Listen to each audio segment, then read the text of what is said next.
I personally think that climate change is a matter of priority because it causes a general imbalance to the planet. The most important current global issue is global warming, which is due to greenhouse effect. Ice cap melting, wildfire, loss of biodiversity.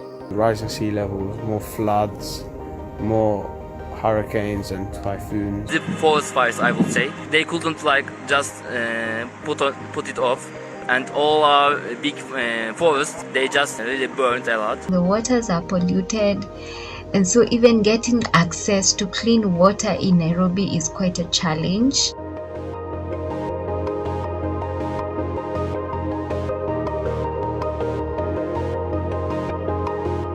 I believe in organization of young people because we have the spirit of change. If we don't do anything and don't make an impact, we'll never solve it. That is why it is so much important for young people to be involved in decisions making about environmental issues. If we don't involve, who's gonna be?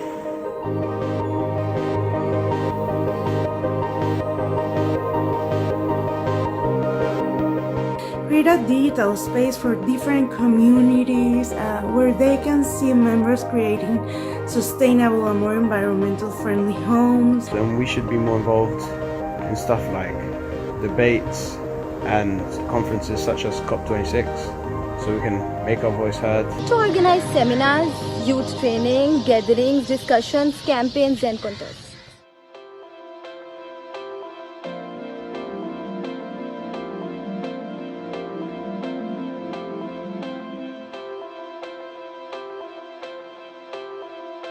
Having platforms whereby youth and the young people can address environmental issues.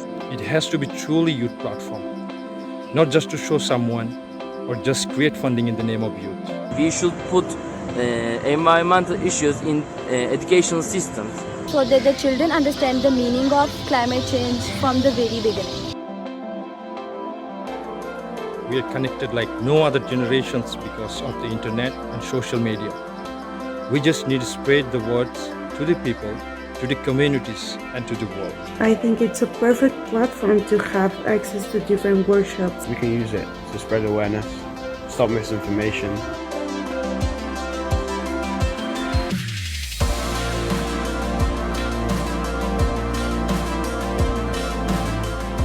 Climate change is not affecting just one or a few regions.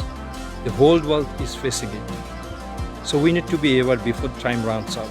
We have the spirit of change. Of course, we want a better place to live. And young people, this is the time for us to take the necessary actions towards climate change.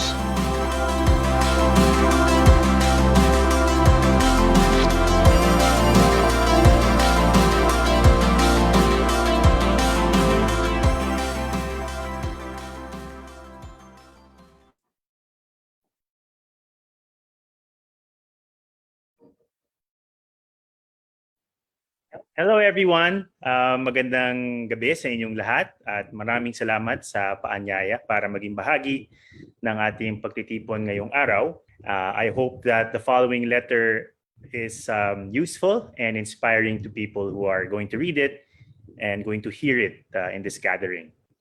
So the following letter and accompanying data represent the views and perspectives of young people in the Philippines. It is a collective statement of all those who participated in the Global Youth Letter on Climate Action Research in the Philippines and can be used as a starting point for leaders and policymakers to understand how to address young people's concerns in relation to climate change and how they can use this untapped potential to bring about climate action.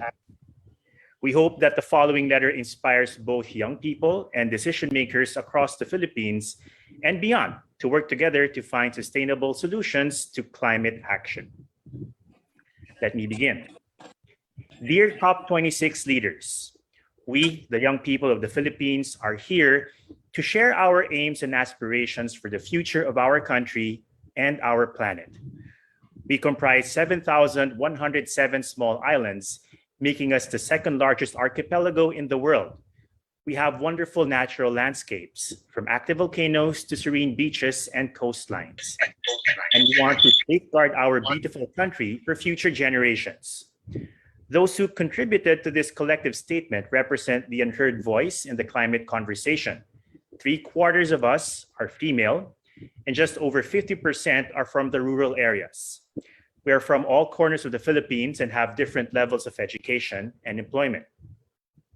Yet 95% of us are deeply concerned about climate change and we are here to collectively call for climate action. How climate change affects us. From the north to the south, we are starting to feel the effects of climate change, and more than 90% of us already feel it's impacting our lives. The three main effects of climate change we see are, number one, decreased agriculture productivity. Number two, dry seasons becoming more frequent and more severe. Number three, disturbed rainfall patterns. By participating in this research, we've become more familiar with the UN Sustainable Development Goals and better informed about COP26.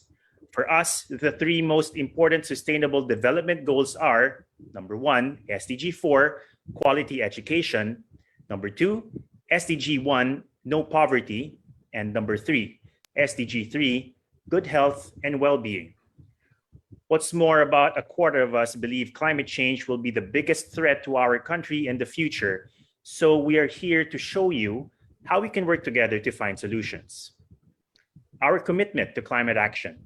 While 77% of us believe we have the skills to address climate change, we also know that young people have far too often been ignored, and any meaningful spaces for active participation are closed. Only 60% of us have ever participated in a climate change awareness session, and this needs to change if we are to really reduce the impact of climate change. With climate change impacting everybody's lives, we know that policymakers and civil society organizations can't deal with the problem alone, which is why they need to be more proactive and include us in meaningful ways, so together we can develop sustainable climate solutions. Leaders and policymakers, we need your help to remove hurdles to participation, which include little or no access to knowledge resources, limited or no community-level initiatives to engage youth in climate action, and insufficient role of the media in creating awareness. As a diverse group, we are more than committed to act and to lead on climate action, but we can't do this alone, and neither can you. But you do have the power to mainstream youth climate action to increase access to knowledge and skills development through social media and other platforms, and to provide opportunities for young people to co-develop and sustain climate solutions. Together, the young people of the Philippines can become a symbol of hope for others around the world, but only if you include us in plans and actions to address the major environmental challenges facing our country and our planet. Our voices. All young people must be aware of climate change because some didn't take this issue seriously. Awareness is very important. Ignorance will lead us to a dangerous situation in the future. Youth should join or be involved in environmental groups or environmental activities. Our parting message: we need world leaders who are willing to listen to young people. We could do so much more with the proper encouragement, support, and recognition, so let's keep pushing for a brighter future. And our call to action: add your voice to the Global Youth Letter today. Thank you very much.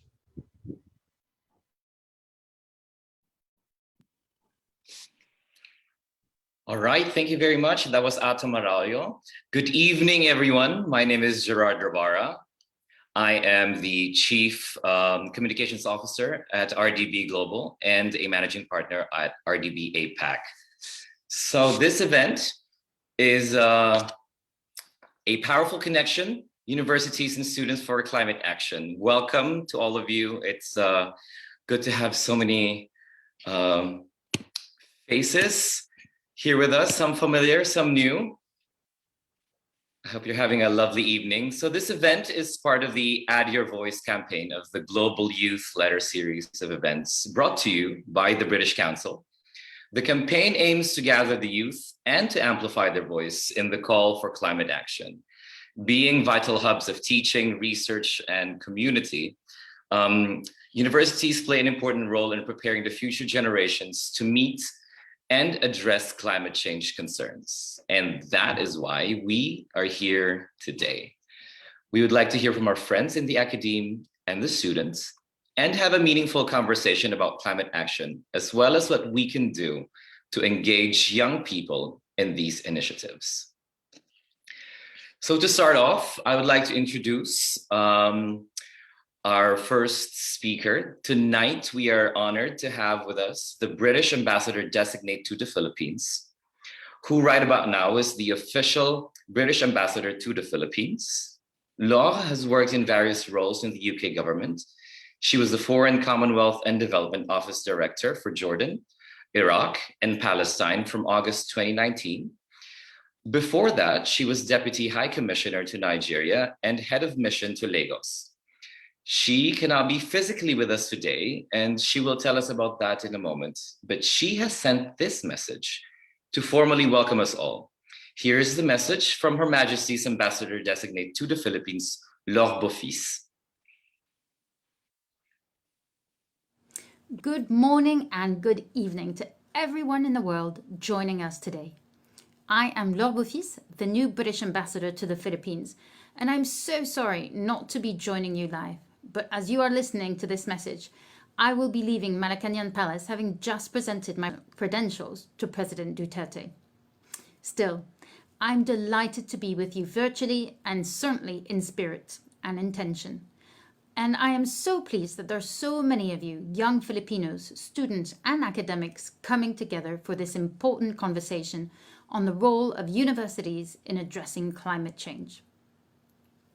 As you know, for the past weeks, the British Council has hosted a series of events during which young people discuss their personal and collective initiatives to help address the climate crisis.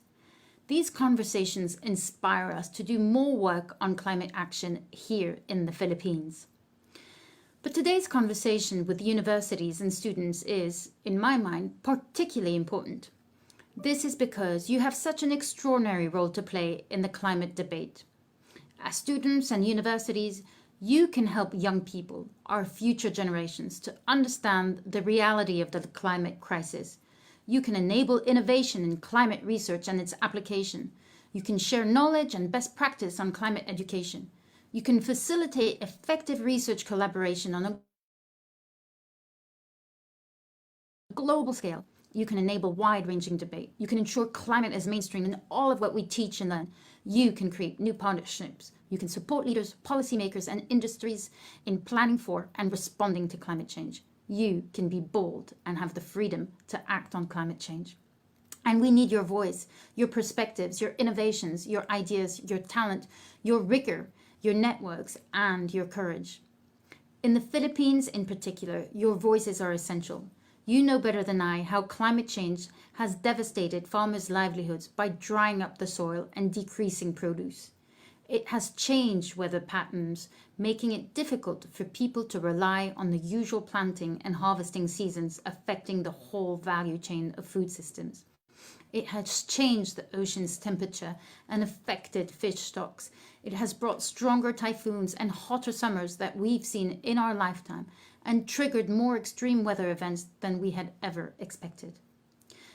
But now is not the time to look back, but to look forward. If we act now, the worst impacts of climate change can be averted. Science tells us that we must have global emissions by 2030 and reach net zero emissions by 2050 if we are to keep the goal of limiting temperature rises to 1.5 degrees alive. And we need each other to make this a reality. Actions must be well-informed, coordinated, and sustained. So the UK is incredibly proud to be hosting COP this Glasgow in just a couple of weeks. It is without a doubt our #1 foreign policy priority this year, and you will find ambassadors like me across the world who are giving this every single ounce of their energy. As COP26 presidency, the UK, in partnership with Italy, is committed to increasing climate action and has set out 4 goals. First, we urge all countries to come forward with ambitious 2030 emissions reductions targets, NCDs, and long-term strategies for how they will reach net zero by mid-century, which integrate coal phase-out, investment in renewables, halting fossil fuel subsidies, and electric vehicle rollout. We welcome the Philippines' NDC with a defined peaking in 2030, and we hope that the Philippines will announce a long-term strategy towards net zero by 2050 at COP. Second, we encourage countries affected by climate change, like the Philippines, to build defenses, warning systems, and resilient infrastructure to avoid loss of homes and livelihoods. These actions will avoid the country's 1 to 6% GDP loss from direct and indirect climate impacts.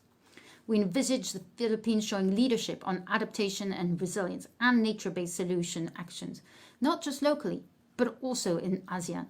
And we are delighted the Philippines has endorsed the Adaptation Action Coalition. We look forward to further Filipino support to the Leaders Pledge for Nature and the Global Ocean Alliance. Third, we continue to encourage donors to meet the $100 billion annual climate finance goal affirmed through the Paris Agreement. Locally, we are thrilled with the developments in green finance on the development of sustainable finance roadmap and guiding principles on sustainable projects led by the Department of Finance and Central Bank of the Philippines. Finally, we encourage increased collaboration. We can only rise to the challenges of climate change by working together. We have to turn our ambitions into action by accelerating collaboration across all sectors to deliver on our climate goals faster. Working together recognizes that with the extent of concerns that we face, governments alone cannot do it. It has to be a whole of society approach.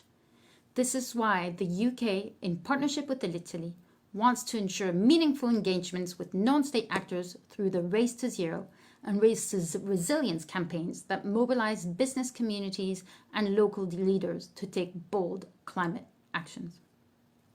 We've got 2 weeks to go. The UK will ensure that young people's voices are an integral part in the process. We believe that placing young people at the heart of dialogue and action is key to tackling climate change. They are the key resource for us to invest in to support a sustainable future, as they are the next generation of leaders to take on this vast challenge. I encourage all young people to read the Global Youth Letter on Climate Action and add your voice. Thank you, and mabuhay. Mabuhay right back to you, Madam Ambassador Designate to the Philippines from the United Kingdom. Now, this event will not be possible without the collaboration of the University of the Philippines, Los Baños. With us tonight is the 10th Chancellor of UPLB. He is focused on the need to future-proof UPLB's human resources, lifelong learning and instruction system, research and innovation system, committed to public good and social welfare, and of course, global engagement. To give us a quick message, please welcome Dr. Jose V. Camacho. Thank you, Gerard. May I first greet our British Ambassador to the Philippines, Ms. Laura Bofill, and to the head of the Education and Interim Country Director of the British Council Philippines, Ms. Lotus Postrado, and to all our guests and participants from various universities and colleges all over the Philippines. Good evening. It is my pleasure to join you tonight in this important gathering of our student leaders from different universities and colleges in the country. This activity, called A Powerful Connection, Universities and Students for Climate Action, is a powerful expression of our students as they offer their support to the Global Youth Letter. And as we are all aware of, the Global Youth Letter is a call for action from young people all over the world, directed towards global leaders who will take part in the all-important 26th United Nations Climate Change Conference in November that will be held in Glasgow, United Kingdom. And I'm very pleased to know that the students and young leaders of the University of the Philippines, Los Baños, together with their counterpart students and leaders from our fellow higher education institutions, they are taking part in the Philippine leg of this global movement, which basically aims to influence global leaders to unite towards the end of the climate emergency. The voice of our youth will always matter, most especially in the discourses on climate action or the Sustainable Development Goal 13, which shall tremendously affect the future of the next generations.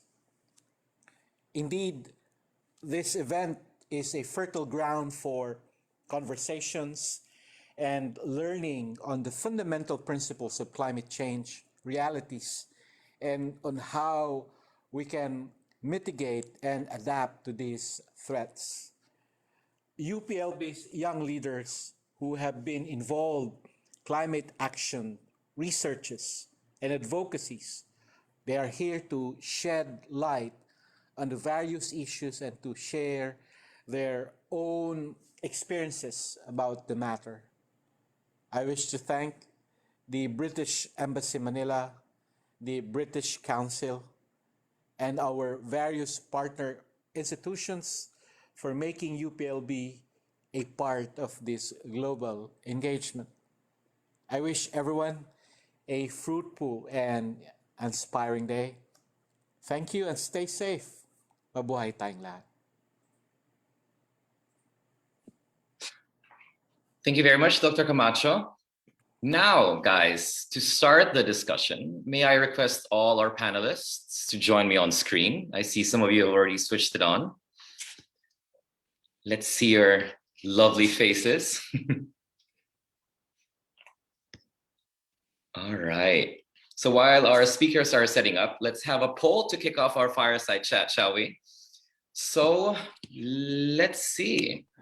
All right. So for our first poll, what climate issues are most concerning for you?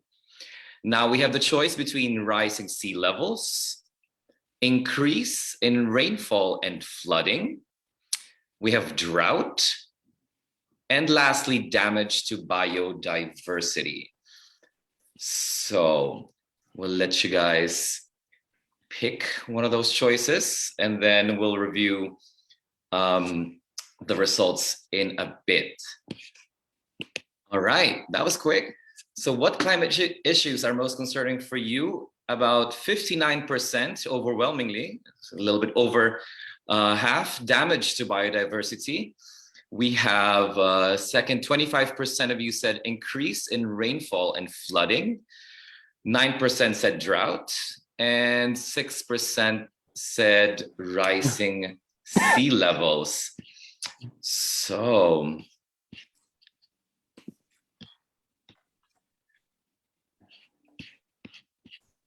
all right, well, our data says a couple of things, right? We have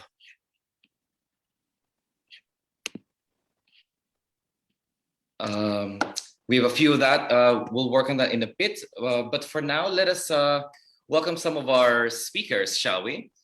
To start off, we have Alyssa Gabriel Camacho. She is a fourth year BS Industrial Engineering student from the University of the Philippines, Los Baños. She is affiliated to the UPLB Industrial Engineering Students Organization and serves as the current president of the UP Ecology and Systematics Major Students Society. Next, we have Jose Limbay Lahi o Espaldon. Limbay is an extension specialist of the University of the Philippines, Los Baños, ugnayan ng Pahinungod, the official volunteer service program of the university. He is serving as the current president of the Society of Research, Extension, and Professional Staff, Inc., or UP Reps, and a member of the Reps Welfare Council.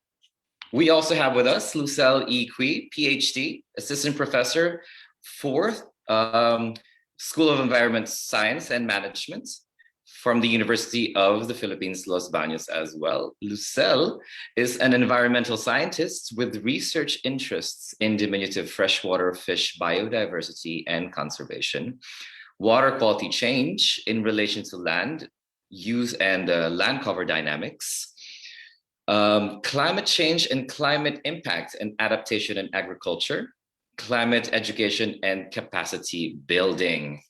Hi. So we also have with us Stephen Dolliente, CHED Newton PhD scholar, excuse me, Department of Chemical Engineering, University of Bath Claverton Down campus in the UK. His research interests in the past 8 years have been on experimental aspects of sustainable energy and chemical technologies such as biofuels, nanofluids, fuel gas desulfurization, and waste valorization. In his PhD, he is doing purely computational research on biomass value chains and an environmental food, energy, water nexus, whole systems analysis, and optimization. All right. Hi, guys. Welcome. Quick hi to everyone. Hi. Good evening. Hi everyone. Good morning from Hi, here good in the evening, UK. everyone. Good afternoon. Good morning.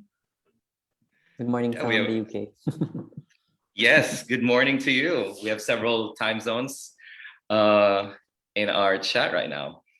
All right, so let's start by asking our first question, right? Let's put up the image. I think we have an image that goes with this question. So for our first question, what do you think is the most pressing concern related to climate change? We had a poll earlier, and now we present this question to our panelists. How would you explain this with a sense of urgency to the everyday Filipino? We'll start with involving everyone. Let's go from Alyssa. Let's start with Alyssa. And then we go to Steven, to Limbay, and to Lascelle. All right, Alyssa.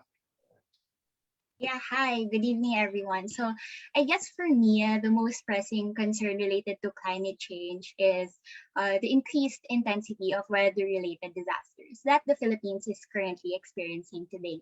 So we have already experienced public storm warning signal number 5, which tells us that indeed typhoons in the country can be more intensive and destructive. So I guess one relevant example that I think everyone is familiar with would be the recent flooding of the strawberry farm in La Trinidad, Benguet. So that was brought by the recent typhoon Marine. So with the flooding, I guess it can be quite a struggle for our farmers to recover, especially because strawberries require specific temperatures and environment to really grow in. So although the flooding brought by the intensity of typhoons can be associated to external factors such as poor drainage system or the cutting of trees, it is still a reflection of the continuous change in the weather patterns brought by climate change. So in relation to the given example, I think that the Filipino people can see this or can perceive this as something urgent simply because it threatens our food production. Imagine a country with limited produce, not only with strawberry products, but other agricultural products as well. This can be alarming as it can lead to a product scarcity and can definitely have an impact to the country's food security. So on a more personal note, speaking as a resident from Baguio City, climate change remains evident. Baguio City, as we all know, it is very famous for its cold weather, which makes it very much attractive for our tourists. However, Baguio is not as cold as we have experienced before. So from the past years, actually, our family was already content in our home with no available electric fans. But, you know, due to the increasing temperature, we were forced to purchase electric fans. And now, actually, we are already considering purchasing aircons just to keep our home at least cold. So for me, this experience alone is a proof that the Earth is continuously heating due to climate change. I think that's all for me. Thank you very much. Thank you, Alyssa. Let's go to Stephen, shall we? So same question for you, Stephen. Hi, good morning, everyone. Yeah, I think Alyssa provided already some of my answers, but I think I'll try to answer this in 3 aspects.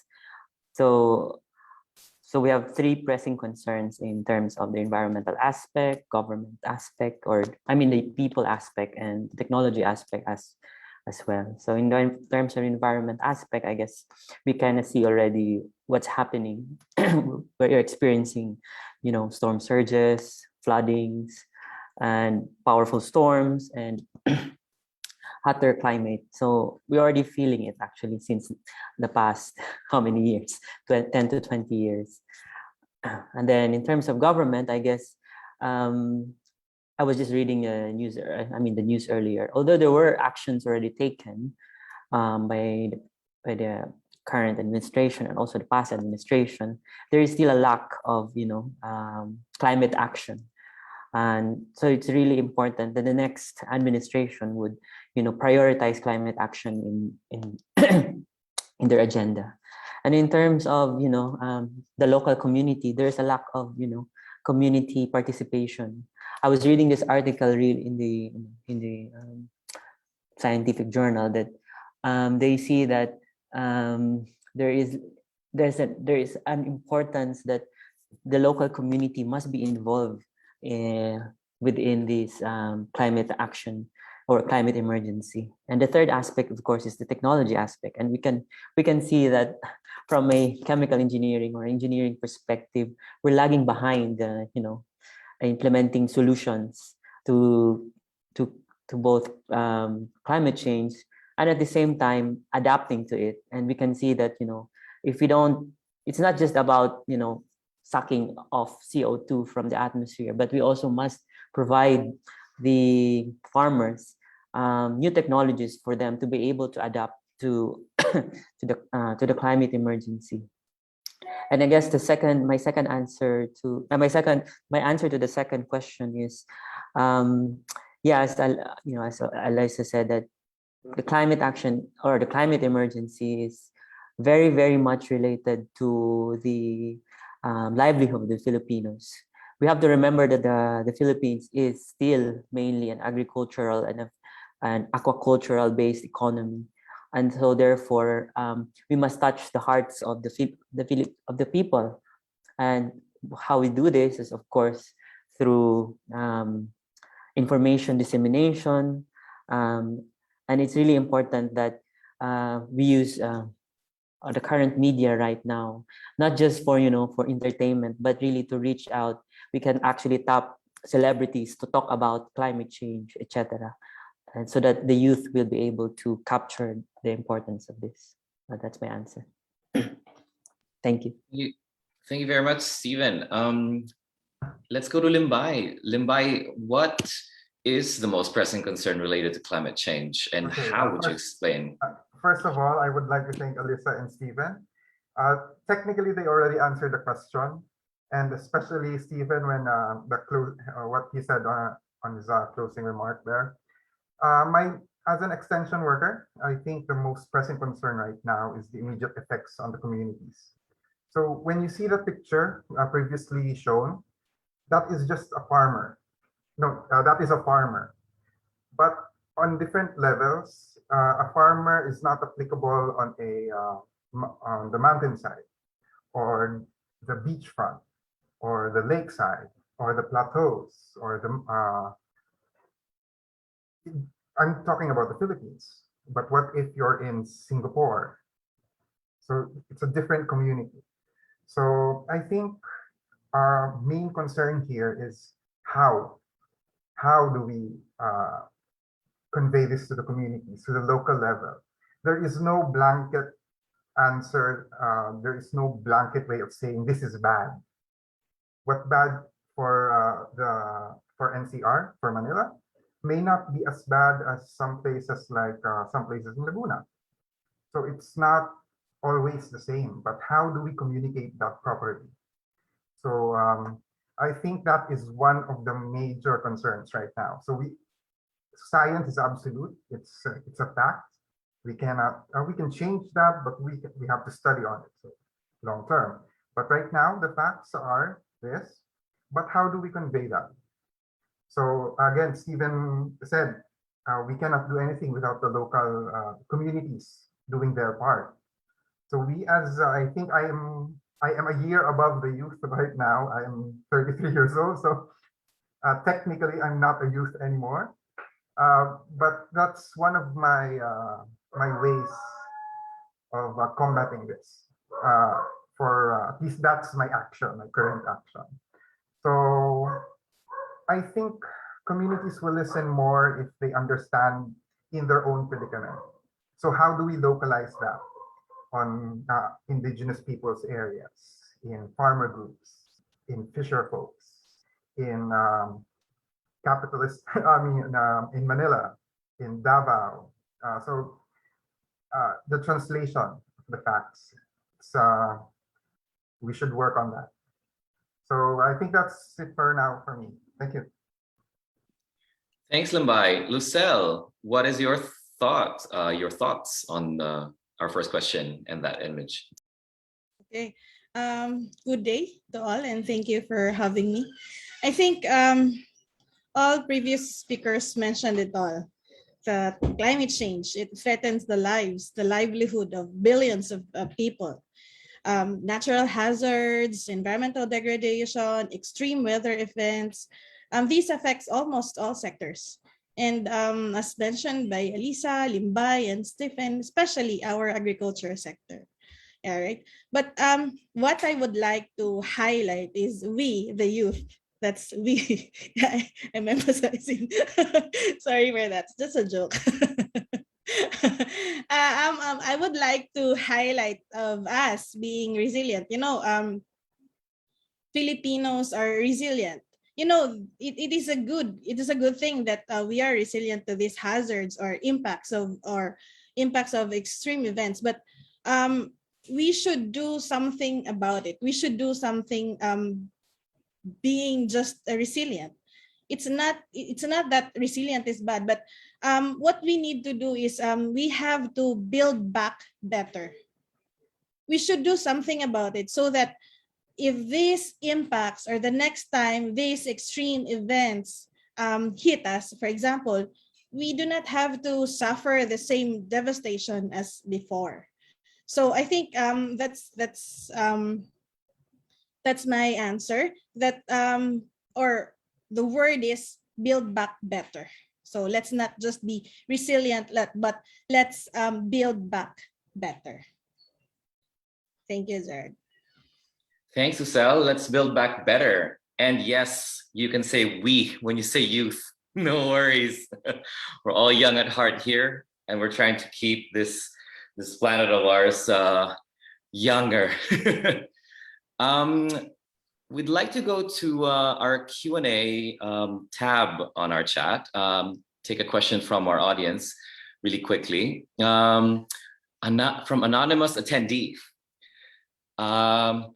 How are we to involve large companies, food industry, fossil fuel industry, government, militaries, in prioritizing climate action in their means of production or company activities?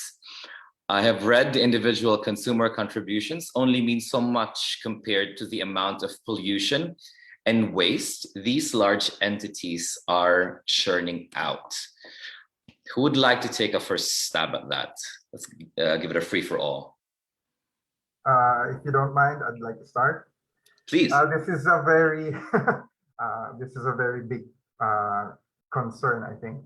But for now, I think we can, at least in my lens, in my perspective, the involvement of the community still counts, because this is all behavioral. Once we change the consumer perspective on certain produce, companies will see how it is produced, how to make it more sustainable, if that's the packaging. So right now you see a surge of organic farm produce increase. So we are trying to get there for more farmers markets straight to the consumer. So these small steps, although you don't think it's impactful, you see certain changes when it comes to certain companies. From the use of bottles, there is a company that about a few years back, around 2012, 2013, they changed how they package their bottles, not using ink for their bottles. They use paper. So it's more biodegradable. So you don't see it directly, but I think that small steps of individuals do a large thing for the community, for the industries. Fossil fuel, again, for the pandemic at least, silver lining, we don't travel that much. So we bought a few years for not using our cars, our airplanes. Government, we already see a part. We also already see policies, but how we implement them per local government, per municipality, per barangay. So I think don't fear. I think there is an impact there. Thank you. I would like to go next. Sorry, Stephen and Alyssa. Please go ahead. Yeah, as a researcher's perspective, I think I'm positive that these large companies, they do prioritize climate action now. They are aware and they're doing something about it. For example, in our project, like in agriculture or Sarai smarter approaches to reinvigorate agriculture as an industries in the Philippines. We are not only focusing our farmers, but also those big companies who are into agriculture, and that they really do appreciate and looking for any measures of helping combat the climate change, or because it's also affecting them in a way. It's really affecting them. Kaya they also want to have some projects, or they prioritize it in terms of their production. Thank you, Jen. All right, thank you, Giselle. Stephen, please. So I have my own. So thank you to Limbay and Giselle for the answers. And actually, I agree to both of you. And in terms of a perspective from from an engineer, I think most companies now are aware about sustainability, and they're actually doing sustainability reporting, because I think there is a measure in the SDGs that they have to achieve. So some companies, especially the international ones, are trying to achieve some milestones on that one. Again, it really is dependent typically in the country to country and environment also.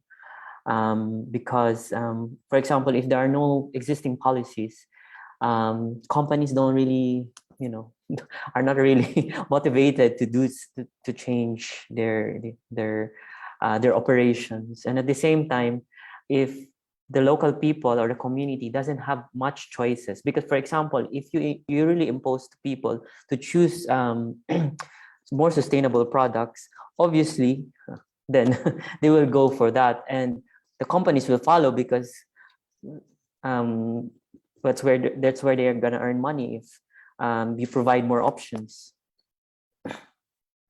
Thank you. Thank you very much. All right, so let's move on to our next image that we have.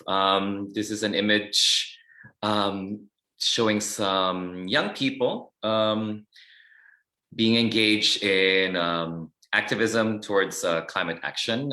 As we know, globally, there's been a lot of youth engagements, especially from from school kids even. I know it from here in Vienna. We have something we call Future for Fridays, and it started off as a walkout of school kids, and they just wanted to demand their future back. And so let me pose this question to you, dear panelists. What climate action initiatives have you been involved with, and how has it brought in the participation of the youth or the students? And what were the challenges and successes in terms of youth engagement? Let's start with Limbay. Okay, it's me again. We had a few programs. We have few programs specifically on climate change. So right now we have a big program ongoing, but I would like to talk about our previous program because this is a little on. It's my baby. So it started way back 2012, if I'm not mistaken. So we have a program called Environmental Awareness Program. We package an 8 module program targeted towards grade school children. This is for basic application of sciences in terms of the environment. So what is the effect of the environment for their specific community.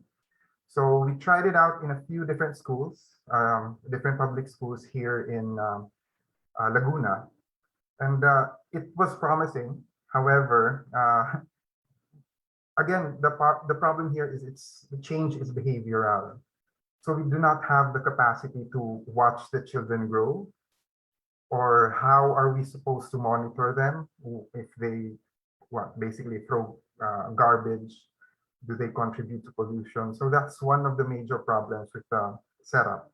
But through the years, as we move forward, the program grew, and then our stakeholders, our target audience, also grew. So it was a simple project of a module, 1 hour a week. We were there for 8 weeks, and then now we have partners with the provincial government of Laguna for their youth groups, for their students in a certain university here. I am not so sure if we can say the name yet, but I think it's a good start. It was a good start because it opened the door, and the teachers liked the idea, word of mouth. They want to continue the program. So I think it's more inspirational, anecdotal type of thing. So if you're looking for a project that can go big, you can start small. So thank you.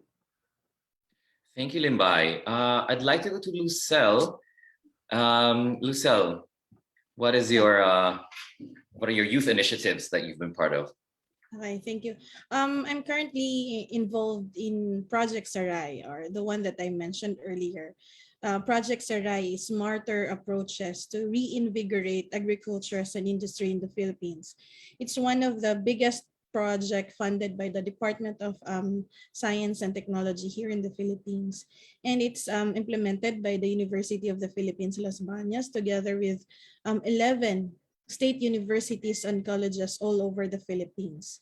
The main goal of the project is to provide the agriculture sector, agriculture stakeholders, not only our farmers, but our local government units, our policymakers, the academe, the entrepreneurs, the agribusiness, the private companies, to access to the near real-time scientific information on pressing questions in the context of agricultural uncertainties caused or brought about by climate variabilities and extremes. Sarai is anchored on precision agriculture by optimizing the use of advances in technology such as modeling, geographic information system. In that specifically we have we call community level SIMS, or Sarai Enhanced Agricultural Monitoring System. So this is a system that can provide near real-time monitoring of crops planted in an area through the use of readily available satellite images. We also have web applications that determines pests and diseases in particular area, and the Sarai Knowledge Portal. It's an online hub wherein all of the project services and data products are in.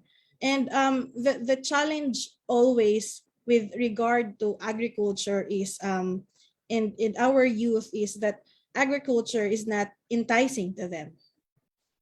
What we did in Sarai is we showcased the remote sensing part for the youth. The mobile phone applications were in there. They're very much into that one. Use of modern technologies in helping our farmers.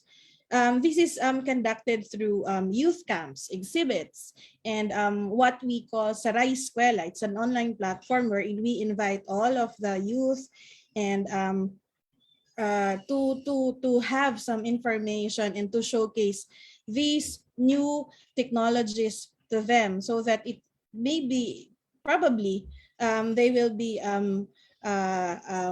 they would like to go into that. And the project Sarai provides a vessel of information, no, and wisdom to encourage and equip the youth to pursue agriculture, not only in line of work, but more so as part of their lifestyle. No, in most of the activities, youth participants, they expressed interest in how these technologies and systems can be life-changing to the farmers and even to them, and how they can contribute as a youth to the agriculture sector. So that's how we do in Sarai. Thank you.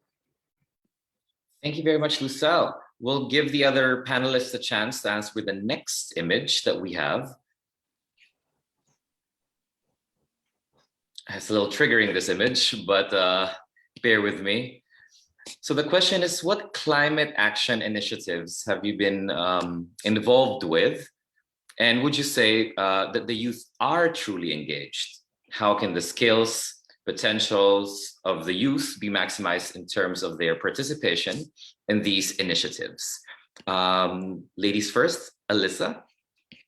Yeah, hi. Okay, so I guess I'm going to highlight the initiative of our organization. So basically, the UP Ecology and Systematics Major Student Society, are widely known as the UP Ecosystems, initiated the E-Waste Project LB.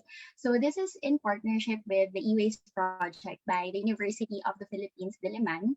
So basically, this activity aims to raise awareness by conducting forums, specifically discussing the problem of e-waste in the country and how these wastes can be managed and minimized. But of course, it doesn't end with awareness. Alongside this, it seeks to address the e-waste problem through collection drives. So we have established different drop-off points where individuals can donate their e-wastes. And in turn, of course, the organization transports these wastes to the appropriate recycling centers. So through this activity, the organization was actually given the opportunity to partner with the Office of the Vice Chancellor for Community Affairs and the University Housing Office, which goes to show that the university supports the activities of the youth with regards to climate action initiatives. So in this e-waste project, actually the youth definitely had their share of engagements. So aside from us, the organizers and few volunteers, the donors actually came from the youth and their families. So in terms of the youth's participation, I think that they can utilize their skills to further widen the scope of the e-waste project and to be one of the advocates of this initiative. As the youth are known to go beyond limits, their creativity can eventually transform these e-wastes into something more valuable, just like the initiative of Japan to create the Tokyo Olympic medals from e-wastes. So through the knowledge that they will gain in the proper management and disposal of e-wastes, these can be passed on to the next generations to come, making this activity not only a mere initiative, but a part of the community's lifestyle. Thank you. Thank you very much, Alyssa. Let's go to Stephen. Stephen. Hi, everyone. Again, yeah, I'm quite impressed with your initiatives, and to be honest, like my initiatives is just really in the in the comfort of my research group, essentially. So so I'm more focused on technology development. So in the Department of Chemical Engineering in UP Los Baños. So when I saw the picture about the food waste, so actually it reminded me of one of the areas that I've been wanted to have advancement is on waste valorization. And so we were looking at using rice husks and rice straw, which is like major crop residues from rice industry. And we can see that most of these are either just burned or just left underutilized. And so my students and I were involved in creating products from this, such as silica gel, biochar, etc. Because we wanted to circularize the the rice industry. So what do you mean by circularize is that the waste products also become source of higher value materials. And what I can say to be able to maximize, the involvement of students for this is to provide them with, infrastructure and facilities to do research on this area, actually, and to increase access to grants and scholarships, and to have a very conducive environment for students to, to go to research on waste valorization, which is one way to address not just climate change, but actually problems on sustainability. Thank you. Thank you very much, Stephen. So we didn't just show you those images to scare you, right? There is a context to it. Let me just read a couple of stats we have. From that first image you saw, we found out that in 2007, the Intergovernmental Panel on Climate Change made its strongest statement yet on climate change in its fourth assessment report, when it concluded that the warming of the climate system is unequivocal, and most of the warming during the last 50 years or so is due to the observed increase in greenhouse gas concentrations from human activities. So that was that image with the dry soil and the buffalo. And that youth engagement picture was because it was said that 75% of young people around the world report having skills to deal with climate change in their communities, but 69% have never participated in climate action. And of course, the very last one that we showed you, the triggering one with a lot of food waste, it said that we are over 7 billion people on this planet, of which 925 million are starving. Yet we annually lose and waste 1.3 billion tons of food, or enough to feed 3 billion people. Sad statistics, but what does that mean for us, right? It's just a push for us to do better. And I think our next image captures that.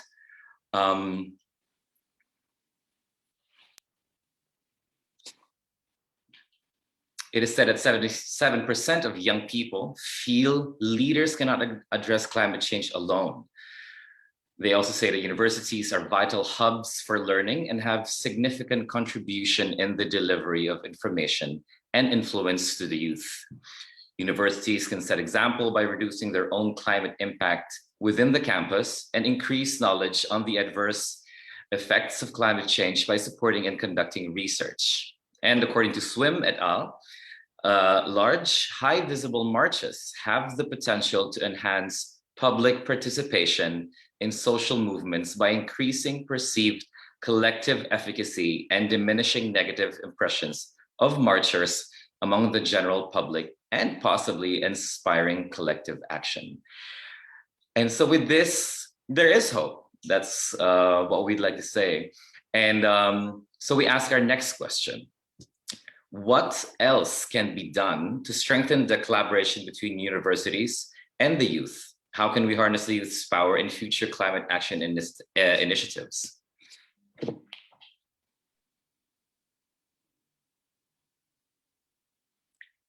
Hold up. Start it? Yes, please. Let's go with Lucelle. Lucelle, what can be done? Okay, I think at this time, the youth sector are already recognized in its transformative and transformative power of the ideas and initiatives that we have. What we need is to really support those empowerments, those involvements, for them to really be involved. It is it is their passion, their power, their imagination that will ensure we remain on track towards this sustainability. And in this fast-paced in this fast-paced world, where the change where the change is faster than at any time in human history, no one is more suited or more willing and more able to stay ahead of the curve than our positive young people. So but with regard to the project, with regard to collaborations, the project Sarai is in partnership, in collaboration with different state universities and colleges, local government units, private organizations scattered all over the Philippines, in Luzon, Visayas, and Mindanao. And all of these centers are tapped with regard to promote and engage our agriculture sector, including our youth. So that's it for me. Thank you. I'd like to go next. Please, go ahead. To answer this question, so thank you to Lucelle, of course, and I also have some inspiration from what you answered. We have to remember that, of course, the youth still have a fresh mind. I mean, we can still train them, we can still transform them, and I think that is really the advantage. And since they're gonna be the one who's gonna inherit the next few years, not really few years, probably half of the century. So they must be empowered with the knowledge, the tools that they have, and I guess this is where the university comes in, because the university is an institution wherein they can be trained to be more involved in climate action, and I think to be able to do this, the university's role, which is much more of a, well, of course, it's a collaborative role actually, is to provide them with the necessary environment, with for example, the facilities, technologies. So for example, e-scooters, e-bikes that they can use. Also, of course, grants and incentives that I've mentioned earlier, because if students have this into their access, they would be able to to be more involved in projects related to climate solutions. And lastly, of course, is for the university to promote more environmental groups, so that students will be more involved in the climate action. And I think that's my answer. Thank you. Thank you. Before we go on, could we encourage some of our panelists to check the Q&A panel if any of you would like to take a stab at any of our audience's questions? Please feel free to do so. So let's move to Limbay. Okay. I think I would go back to my answer for the first question. So I think in order to just strengthen the collaboration between the universities and the youth, there has to be a proper communication.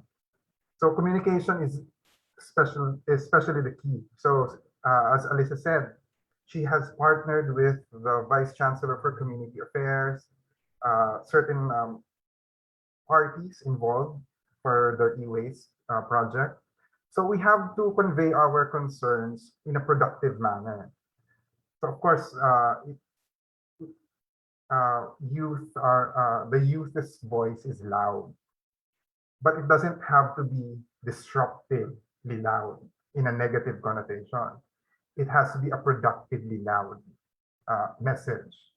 So if unlike I'm not sure about other universities, but UPLB has platforms or engaging communities. So we have different student organizations backed up by the Office of the Vice Chancellor for Student Affairs.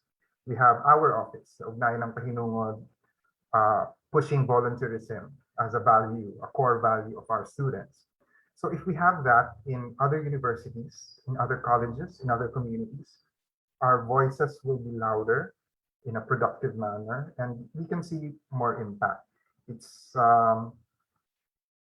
again, it's a different thing when you just shout it out, then do small actions. The impact is there, you just don't see it immediately. So you'll just have to wait and see. So I think that is more or less the synthesis of what my answers are during this our conversation, our discourse. So thank you for the opportunity. No, thank you. And last but not least, Alyssa. Yeah, okay. I think that we should organize events that aim to educate and create open communication between people from different sectors. So maybe we can have more initiatives like this, discussions that stresses the need to respond to climate change. So in this way, we can provide rather an avenue for dissemination of factual information, of course, to the public. And at the same time, we are giving them a voice to raise their concerns or their insights.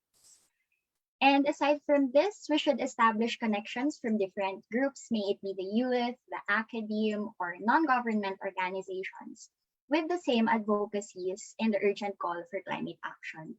This is to encourage people to take part in making these advocacies materialize. And lastly, I would like to emphasize that the issues brought by climate change is not a problem of the youth alone.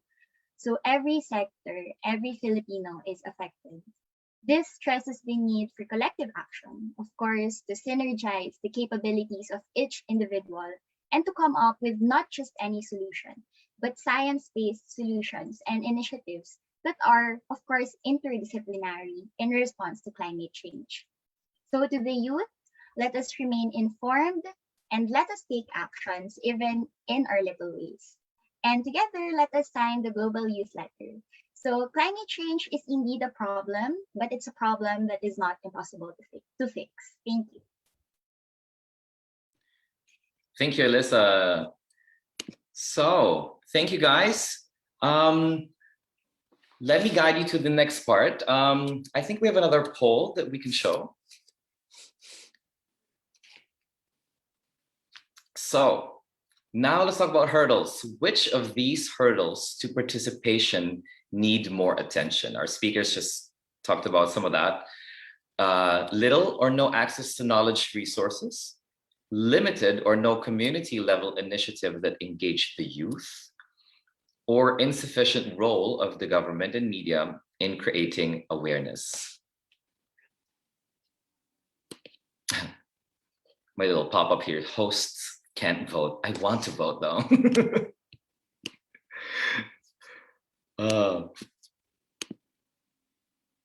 All right. So tell us what you think. Okay. So our loudest option is insufficient role of the government and media in creating awareness with 47% of our voters. Second is limited or no community level initiative that engage, 37%. And 16% little or no access to knowledge resources. So let's keep encouraging our leaders. Let's keep encouraging the people out there that have the loudest voice. And let's call them to action. And with that, as we mentioned earlier, I'd like to segue into our next part, which Alyssa actually already touched on, our hashtag Add Your Voice campaign of the Global Youth Letter Series. So we'd like to call all Filipino youth to add their voice by signing the letter, join the global movement. It's very simple. In fact, we have a very short hashtag Add Your Voice 101 for you. Shall we play our little sign up how to?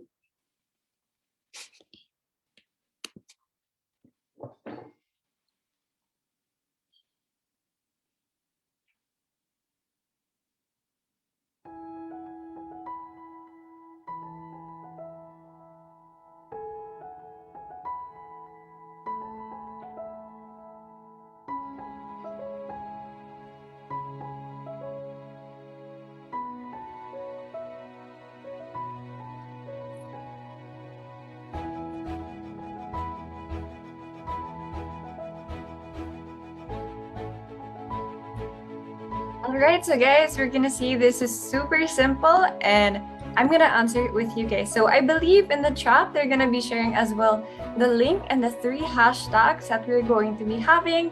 So it's very simple. You click the link and you'll see the simple form over here and you guys will see how fast it is to do and how simple it is. So I'll fill it up also over here. We see, alright, just a couple of seconds. Let's see how long it's gonna take. So you guys will be able to share, and it's not, if you see here, it's not just us in the Philippines who's gonna be part of it. It's also people from all over the world. So here, I'll also put a comment or thought. So I believe cross-sectoral collective action is the best way to combat climate action.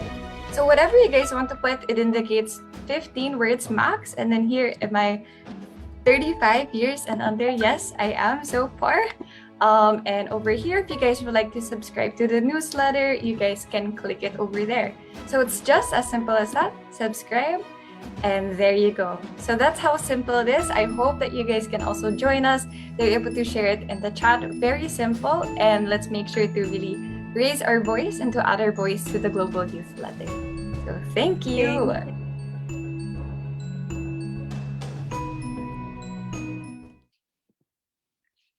All right, that was very simple. Thank you very much. Okay, add your voice now. Have you signed the Global Youth Letter? I hope yes. No, but I definitely will. Please sign up and let your voice be heard. And just a quick heads up, I think, Stephen, there's a very specific question for you in the Q&A section in the chat. I think our audience would love to hear from you. Can banana leaf sheath be used as biofuel? Oh yeah, sure. I actually have read. Yes, it can potentially be used as a biofuel, but it's not as simple as as just pounding it and then put it on your car. It would have to go through a heat and a chemical process to transform it into a certain biofuel. Okay. We can let you answer that in more detail in the chat for our readers. Ladies and gentlemen, last round of parting messages for our youth and for everyone watching. Let's call on Limbay. Okay. Again, I'd just like to go back to my number one from my answers from the first question. We just have to communicate. So we have to continue communicating. We have to continue to open the discourse, not just with us, but with the community involved. So like our panelist said, it does not just affect the youth. We have to act locally to have an impact globally. So I want to encourage everyone to do their small part, as small as it is. It may have an impact. We'll never know. So thank you, and I hope to see you guys next time. Thank you. Likewise, Lucelle, some parting words. Yeah, thank you everyone for being with us. And thank you for this initiative. We have the passion, we have the power, we have the imagination, and let's just remain on track and have that within us. And let's, as what I mentioned earlier, let's just stay ahead and focus to that, because we are more than willing and able to stay ahead of the curve than our positive young people. Excellent. Stephen, live from London. Thank you. I'd like to say thank you for having me here and for the invitation. So I guess this is an imparting message for the youth, right? So, well, for one, may what I have imparted today be helpful for you to be involved in your own communities, and yeah, and just to keep on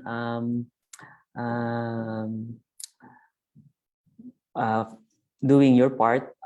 And I think it's just not being more resilient. Filipinos, we need Filipinos to fight back against climate change. And that's all. Thank you. Thank you very much. And of course, last but not least, Alyssa. Yeah, I think for the youth, I really believe that we are very capable. We are very capable to really build initiatives to further the goal of taking action with regards to the climate change. And I think that with our skill sets and our potential as the youth, it is very much evident that we can do it. And as I've mentioned earlier, that climate change is a problem, but I believe that we can definitely solve it through collective action. Thank you. All right, thank you very much. Maraming salamat to our panelists from different parts of the world. Thank you very much for joining us. Thank you for your lovely insights, for sharing your knowledge and your passion with us, and for helping us, hopefully helping us fire up the youth, fire up our the inheritors of this lovely planet of ours, to keep on keeping on, right? We have another poll a little bit after, but we'll explain that in detail in a few. Let me just check. So it's basically a sort of contest. Let me read off